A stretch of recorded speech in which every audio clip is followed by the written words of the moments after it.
दोस्तों, उम्मीद है कि आप कभी किसी जंगली जानवर से ना मिले हो, पर अगर किसी दिन आपकी किस्मत खराब हुई और आपका सामना किसी जंगली जानवर से हो जाए तो उससे बचने के लिए आज मैं आपके लिए लाया हूँ कुछ ऐसे टिप्स जिससे आपके बचने के चांसेस 70 से 80% तक बढ़ सकते हैं।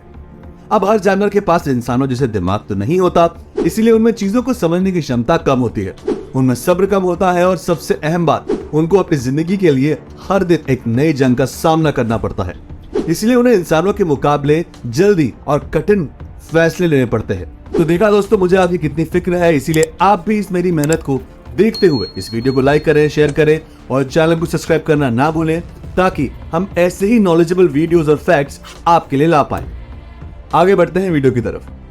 दोस्तों, कोई भी जानवर अच्छा या बुरा नहीं होता, बल्कि अच्छाई और बुराई तो जीवन के दो पहलू हैं जो कि सिचुएशंस के हिसाब से अपनी जगह बदलते रहते हैं। जानवरों को अच्छे और बुरे की तरह देखने के बजाय हमें उन्हें जंगली और थोड़े अनप्रेडिक्टेबल प्राणियों की तरह देखना चाहिए। दोस्तों, जंगली जानवरों की मनोदशा हमारी मनोदशा से बहुत अलग होती है। यही कारण है कि वो हमसे ज्यादा हिंसक और खतरनाक हो सकते हैं, पर इसी आपदा को अवसर में भी बदला जा सकता है। जंगली जानवरों के मनोविज्ञान और उनके स्वभाव समझने से हम उनके हमले के दौरान खुद को बचा सकते हैं। यूं तो हर जानवर का स्वभाव और हर जानवर के हमले करने का तरीका अलग अलग होता है। आपको बताते हैं उनके हमले से कैसे बचा जाए। पहला, अवॉइड कॉन्टैक्ट। पहली बात तो ये कि अगर आपका किसी जंगली जानवर से सामना होगा तो 80% चांसेस है कि वो वार्म ब्लडेड एनिमल ही होगा, क्योंकि कोल्ड ब्लडेड एनिमल ज्यादातर समय या तो हाइबरनेशन में बिताते हैं या तो इंसानों के इलाकों से मीलों दूर रहते हैं।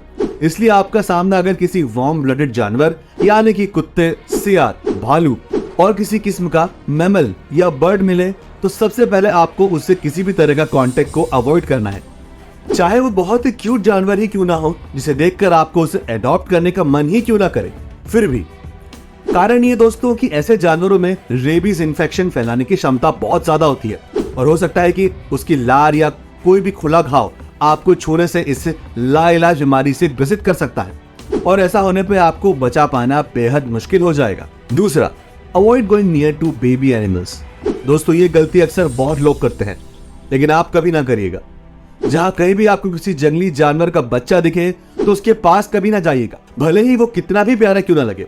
ऐसा करने से आप अपनी मुसीबतों को बुलावा दे रहे होंगे, क्योंकि जानवर अपने बच्चों को अकेला कभी नहीं छोड़ते। आपको लग सकता है कि बच्चा अकेला होगा, पर ऐसा नहीं है। उसके पेरेंट्स जरूर कहीं ना कहीं आसपास ही होंगे और या तो अपने बच्चे को दूर छोड़कर उसकी ट्रेनिंग करवा रहे होंगे या तो शिकार के लिए गए होंगे। अगर उन्होंने आपको अपने बच्चे के साथ देखा तो यकीनन उनका शिकार आप ही होंगे, इसलिए ये गलती भूल से भी ना करें। तीसरा, stay back, hide and avoid being wavy. दोस्तों, आपको उनकी आवाज पे जरूर ध्यान देना चाहिए।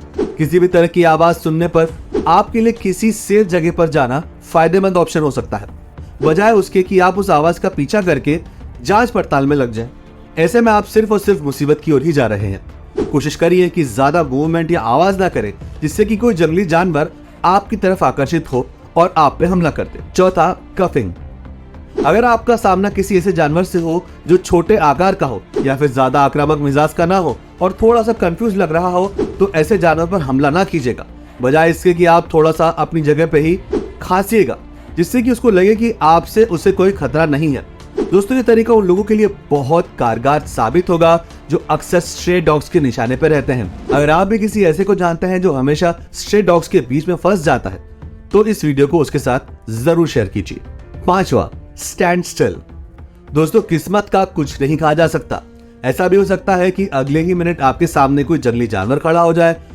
अगर ऐसा फ्यूचर में हुआ गाइस, तो आप क्या करेंगे? आपको उस समय कुछ भी नहीं करना है। जी हाँ, आपको बस वहीं खड़े रहना है जहाँ पे आप खड़े हैं और बिल्कुल खुद को नहीं हिलाना है। कोई भी जानवर ऐसे हमला नहीं करता। 10% हमले भूख की वजह से होते हैं और 90% खतरे को महसूस करने के कारण होते हैं।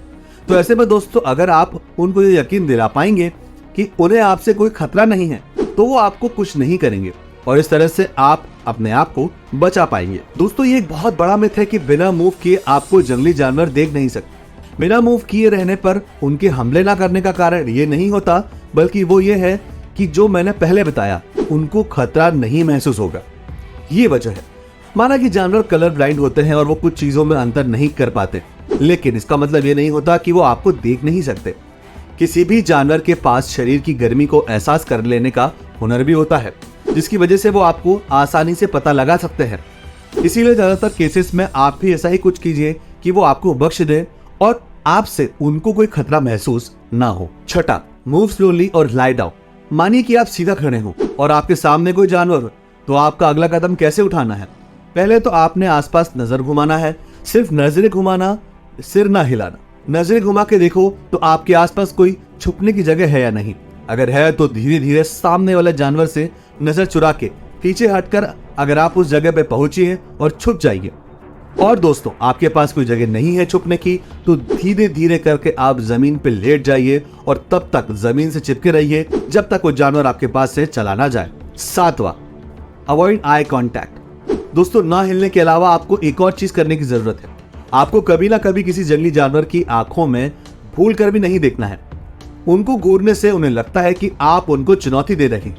इससे वो भड़क के आक्रामक हो सकते हैं आपके खिलाफ। आठवां, फोकस ऑन दी एस्केप। अगर आपका सामना किसी जंगली जानवर से हो जाता है तो दोस्तों आपको समझदारी से काम लेना है और अपने आप को बचाने की कोशिश करनी है। इस तरह से भागना है कि जानवर ज्यादा कंफ्यूज हो जाए। जिगजैग पैटर्न या टेढ़ी मेढ़ी चाल चलनी है जिससे कि जानवर का बार बार डायरेक्शन चेंज होता रहे और वो ज्यादा स्पीड ना पकड़ पाए, जिससे आपको भागने में मौका मिल जाए। नौवां, stay away from the mouth. दोस्तों, मानो कि बदकिस्मती से आपको अगर कोई जंगली जानवर पकड़ने की कोशिश करने लगे तो इस सिचुएशन में आपको उस जानवर के मुंह से दूर रहने की कोशिश करनी है। ज्यादातर बेहतर होता है कि आप उसकी पूंछ की तरफ रहे। 10वां, अटैक द मोस्ट सेंसिटिव। दोस्तों, अब मान लेते हैं कि आप अभी तक बताए किसी भी उपाय का इस्तेमाल नहीं कर पाए और उस जानवर ने आपको अपने मुंह में दबोच लिया। इस सिचुएशन में आपको क्या करना चाहिए? जाहिर सी बात है, सबसे पहले आपको पैनिक नहीं करना है और फिर आपको उसके नाजुक हिस्से यानी कि आंख, नाक, गर्दन इत्यादि पे हमला करना है। दोस्तों, ये साबित हो चुका है कि सही टेक्निक का इस्तेमाल करके आप शेर और मगरमच्छ के मुंह से भी खुद को बचा सकते हैं। बस आपको होशियारी से काम लेना है। दोस्तों, कभी भी आप अकेले किसी जंगल वाले इलाके में ना जाइए।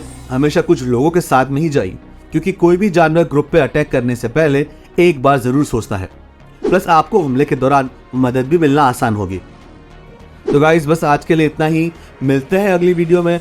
आप सुरक्षित रहिए, सेफ रहिए और वीडियो अच्छी लगे तो इसे जरूर लाइक करें, शेयर करें, चैनल को सब्सक्राइब करें और अपने फ्रेंड्स और फैमिली के साथ शेयर करना ना भूलें।